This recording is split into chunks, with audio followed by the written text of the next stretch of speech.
Nous sommes le 26 janvier 2023 à Gérardmer, dans les Vosges, à l'occasion du Festival international du cinéma fantastique qui se déroule du 25 au 29 janvier. Nous sommes en compagnie de Martine Lisola. Bonjour. Bonjour Jean-Luc. Alors vous êtes notamment présidente de la commission culture au conseil régional Grand Est. Et vous avez d'autres casquettes qu'on pourra peut-être justement évoquer. Vous êtes, me semble-t-il, aussi adjointe à la ville de Châlons-en-Champagne, dans la Marne. C'est exact. Alors vous êtes adjointe à quoi là-bas ? Alors je suis la deuxième adjointe de Benoît Apparu, le maire de Châlons-en-Champagne, et je suis en charge du centre-ville, du commerce, de l'artisanat et des grands projets urbains qui... comment dirais-je, sont engagés à Châlons-en-Champagne. Comment est-ce qu'on peut cumuler... Poste d'adjointe, c'est pas du temps plein. Présidente de commission culture à la région, c'est pas du temps plein aussi. Vous faites deux temps plein. Vous avez raison de souligner finalement l'engagement des élus. Être élu, c'est une mission. C'est aussi un travail qui demande du travail. Et je peux dire aujourd'hui que tout mon temps est dédié à ces deux mandats qui s'articulent parfaitement.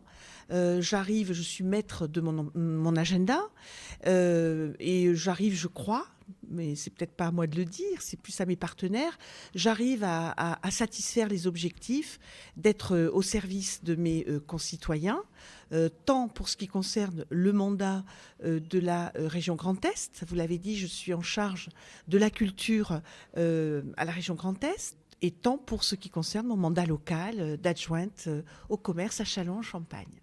Et Châlons-en-Champagne, pour les ignares alsaciens qui ne sortent jamais de leur région, de leur département ou de leur collectivité, peu importe, ça ressemble à quoi, Châlons-en-Champagne ? Ah, je vous sens taquin. Châlons-en-Champagne est très connu. D'abord... n'oublions pas que c'était le chef-lieu de région, oui, c'était la capitale régionale lorsque le Grand Est n'existait pas, d'une part. D'autre part, Châlons-en-Champagne, c'est la préfecture du département de la Marne. C'est quand même une ville moyenne de 46 000 habitants. Et je ne crois pas que nos compatriotes alsaciens soient si ignares que ça. Et je suis certaine qu'à côté du crément d'Alsace, ils n'oublient pas que le champagne existe et qu'il existe autour de Châlons-en-Champagne. Il y a quelques polémiques justement entre le crément et le champagne, mais n'allons pas nous perdre là-dedans. Le conseil régional Grand Est qui va donc jusqu'à Charleville-Mézières, Le Sungo, Mulhouse, à l'autre bout. Pourquoi avoir été candidate et présidente de la commission culture alors que vous occupez du commerce et de l'artisanat à Châlons-en-Champagne ?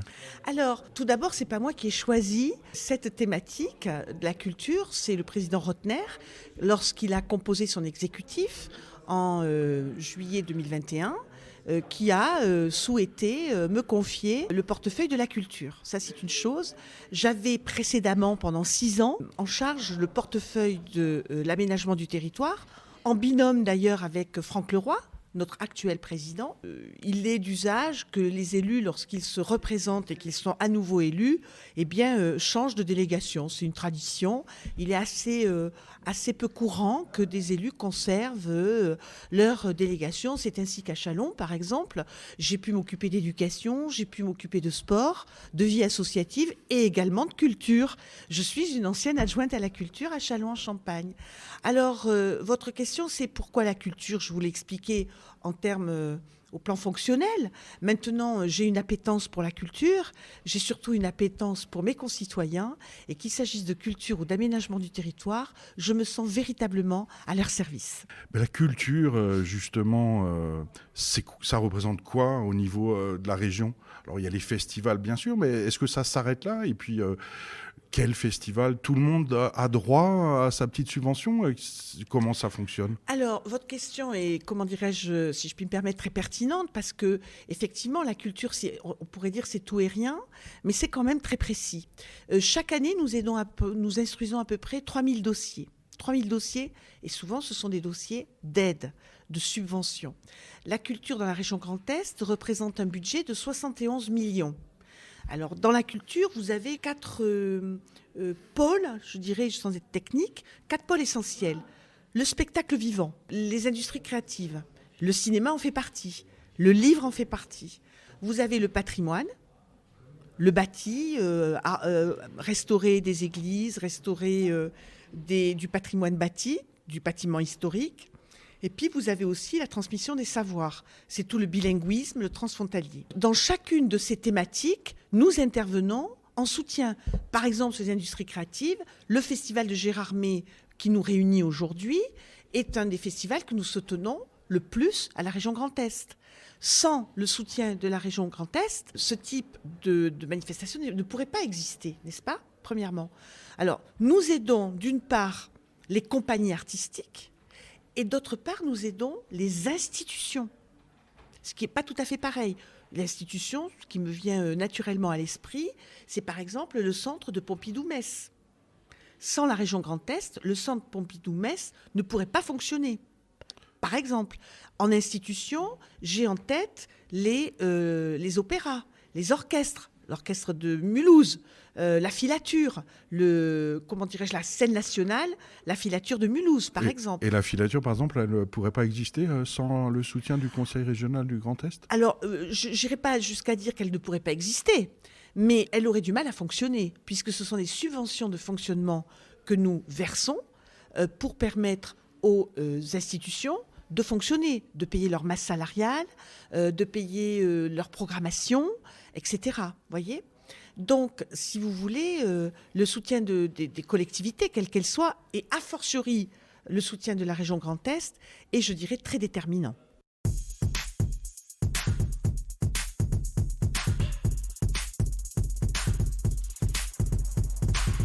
Alors là, on a parlé des grandes structures, mais la culture, c'est pas seulement les institutions, les scènes nationales, les orchestres symphoniques et les festivals internationaux.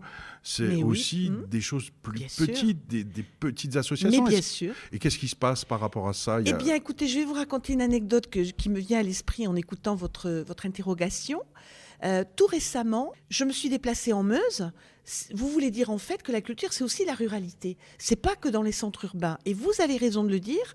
D'ailleurs, c'est une grande conviction qui était déjà une conviction de Jean Rottner, mais c'est une conviction renforcée de notre actuel président de région, Franck Leroy.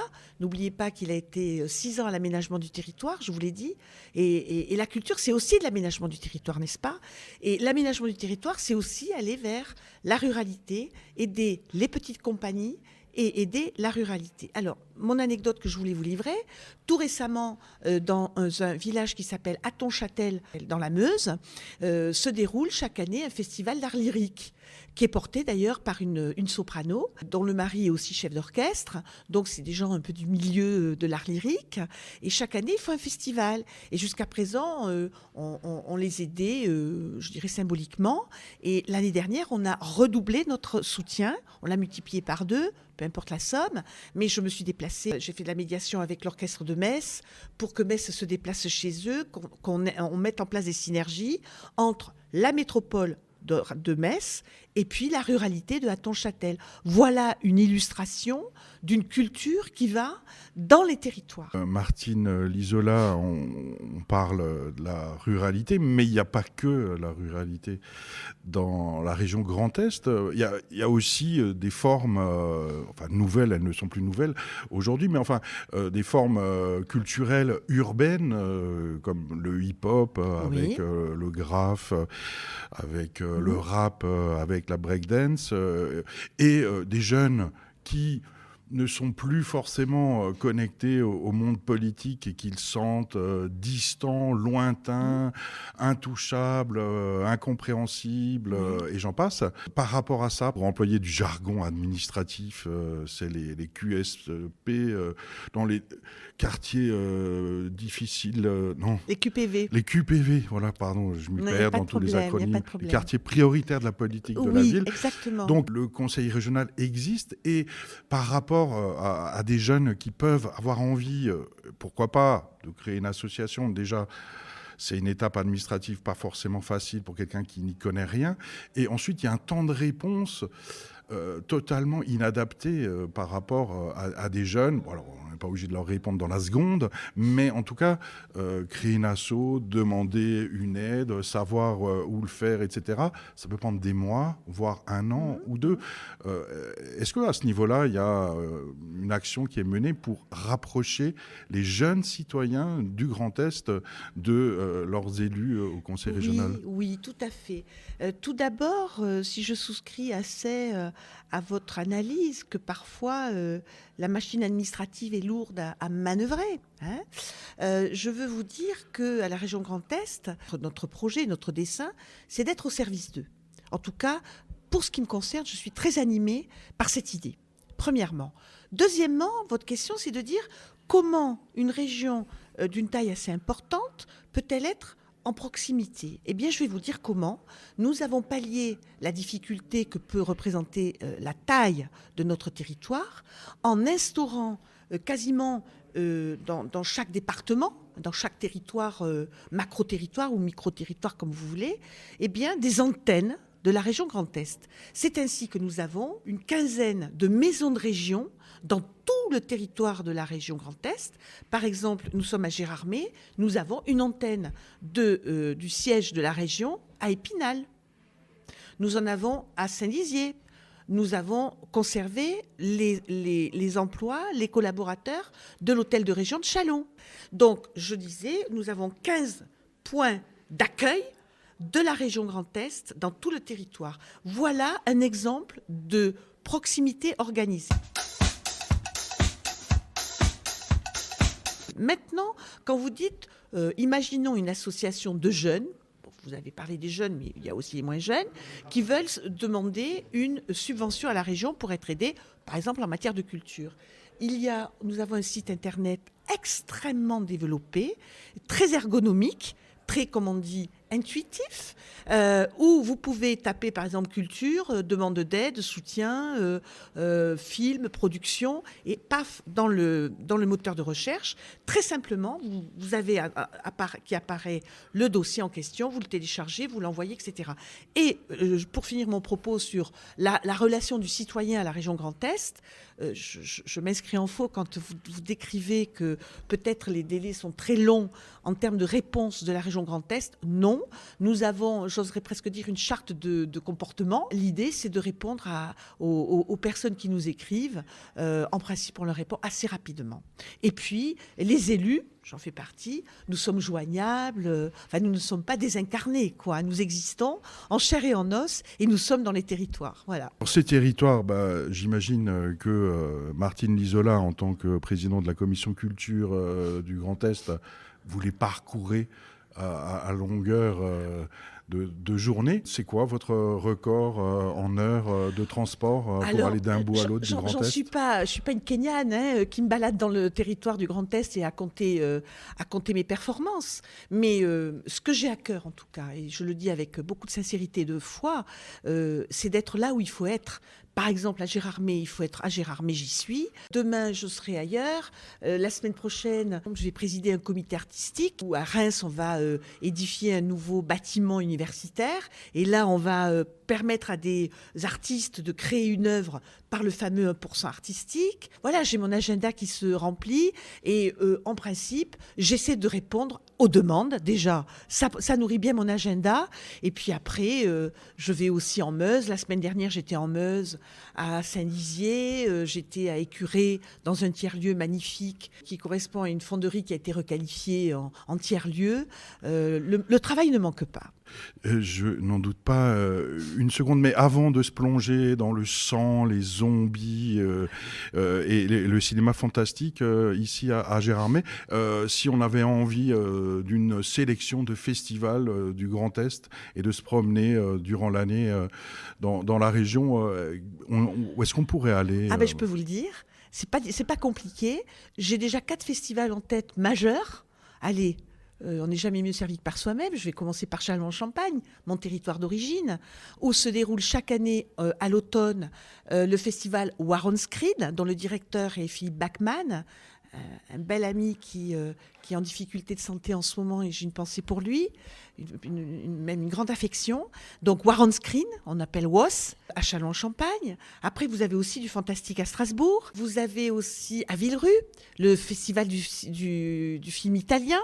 À Schermecq, vous avez le festival du film arabe. Et encore plein d'autres manifestations qui tournent autour de l'image. Car, je le dis, je le répète, avec beaucoup de fierté, la région Grand Est est une terre d'images et nous sommes pratiquement sur le territoire national parmi les régions les plus, je dirais, les plus actives dans le domaine de l'image, dans le domaine du soutien à l'audiovisuel. Nous venons en janvier dernier de créer un bureau des images dédié qui va s'occuper de l'accueil des tournages dans le Grand Est, la promotion de nos scénaristes, de nos producteurs. On intervient sur toute la chaîne, de l'émergence à l'écriture, à la réalisation, aux producteurs. Et j'en oublie encore, on forme des techniciens. On forme des techniciens parce qu'il n'y a pas de cinéma sans technicien. Vous le savez très bien, hein, vous qui êtes dans un média, vous savez le rôle de la technique dans les médias. Allez, je vais le dire un petit peu, on n'est pas trop mauvais.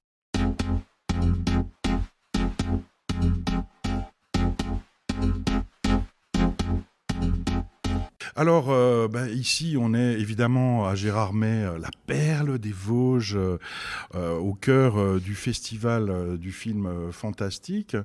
Est-ce que, avant d'être obligé, ou presque, de venir ici, est-ce que vous consommez, Martine Lisola, du gore, du vampire, du buveur de sang ?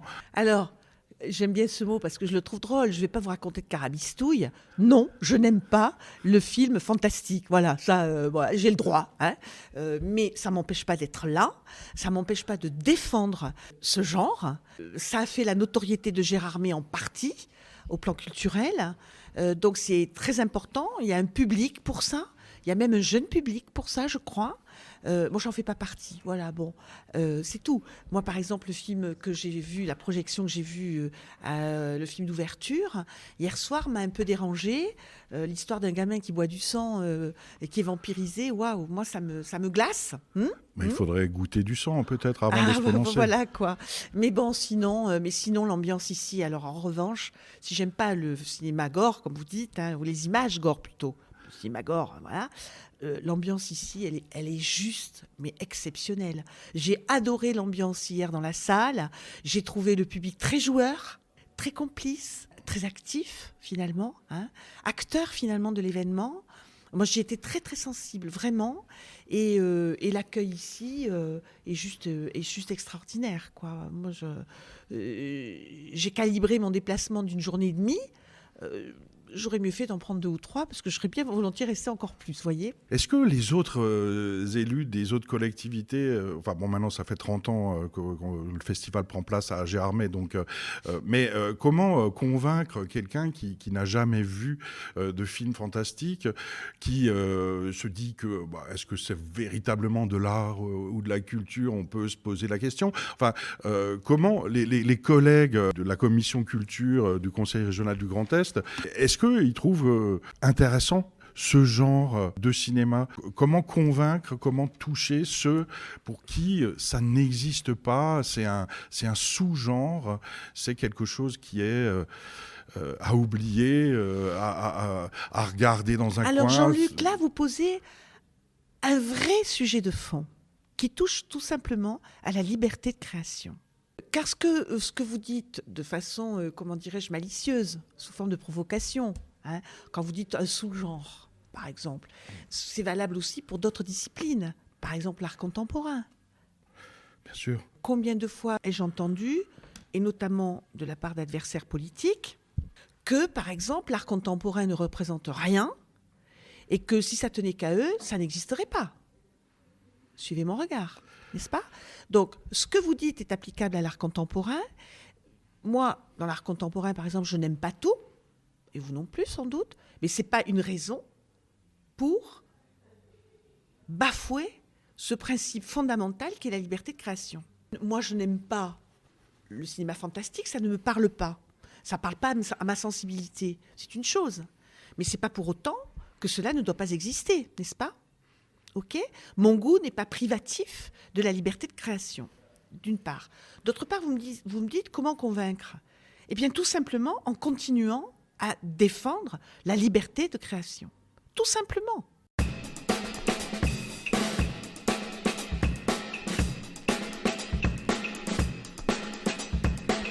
Voilà. Par ailleurs, vous me dites, bon, le cinéma fantastique, c'est pas facile à aimer, pourquoi pas? Moi, je vous répondrai et vous me dites, pourquoi vous défendez Martine Isola, Escalité, ce type de festival? Tout simplement, j'en reviens à mon principe de base, liberté de création d'une part, et puis d'autre part, la culture, c'est aussi de l'économie.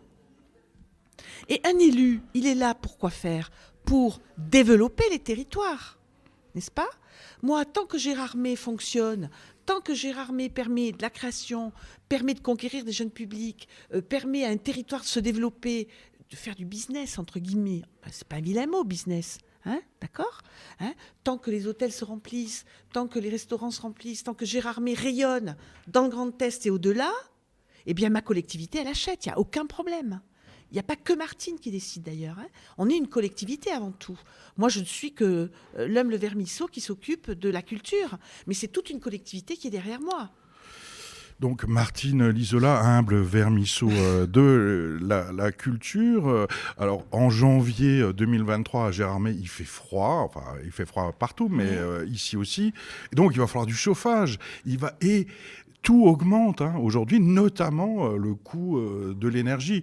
Il y a quelques mois, on a eu une polémique qui a créé la peur dans toutes les institutions culturelles subventionnées par la région. Est-ce que c'est la fin du monde parce que la région va baisser ses subventions de 10%? Alors, vous avez rassuré tout le monde, non, non, non. Simplement, tout augmente, et notamment les frais de chauffage. La filature, Scène nationale de Mulhouse, envisage de fermer pendant des semaines en hiver.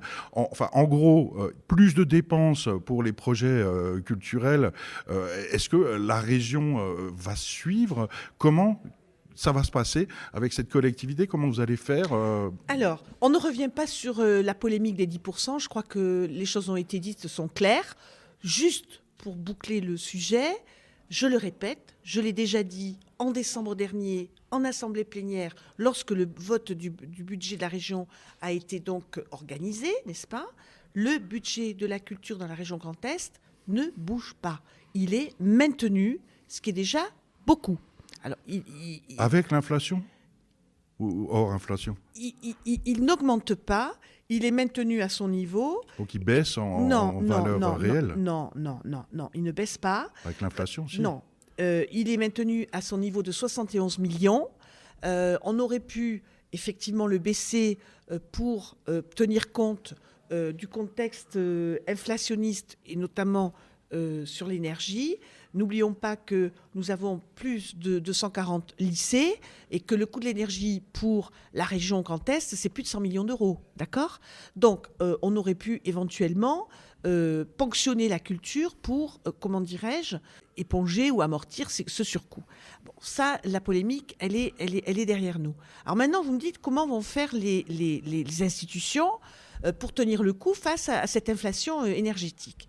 Premièrement, nous avons mis en place un fonds de transition énergétique culturelle, qu'on appelle un TEC, qui va voir le jour là dans les prochaines semaines. Nous avons élaboré sa mise en œuvre, où nous allons aider, nous avons mis une certaine somme sur la table, où nous allons aider les institutions déjà à enrayer la déperdition énergétique de leurs bâtiments. En clair, on va les aider à améliorer leur performance énergétique. Ça, c'est une chose. La deuxième, et je l'ai dit d'ailleurs dans mon propos quand j'ai défendu le budget de la culture à la région Grand Est en décembre, je crois aussi qu'il va falloir ne pas hésiter dans le domaine de la culture à réfléchir comment faire autrement. Il y a peut-être des synergies à trouver. Il faut qu'on se réinvente face à tout ça. Et je pense que l'année 2023 sera aussi, ça fera partie de mon travail, de réfléchir, d'aider à réfléchir avec les institutions pour trouver les meilleures solutions pour s'en sortir au plan énergétique. Ça ne va pas forcément être... On n'a pas dit que c'était facile. Être facile, tout ça. Restons à Gérardmer où le chauffage marche très bien dans les salles de cinéma. Le public participe à réchauffer l'ambiance. Tout à fait. Mais avant de rentrer dans la salle, il faut réussir à acheter ou à réserver son billet. Alors vous, Martine Lisola, vous n'êtes pas concerné, hein, vous avez reçu des invitations, mais c'est un système extrêmement frénétique qui oblige à cliquer des centaines de fois pour attraper une place. Un système qui exclut d'office les vieux qui ne maîtrisent pas forcément Internet. Est-ce qu'on peut jouer là-dessus? Parce que le cinéma fantastique pour les jeunes, bien sûr, mais les anciens, eux aussi, peut-être, y ont droit. Alors là, vous touchez à un sujet qui excède, j'oserais dire, c'est pas que je botte en touche, hein, mais qui excède la compétence de la région.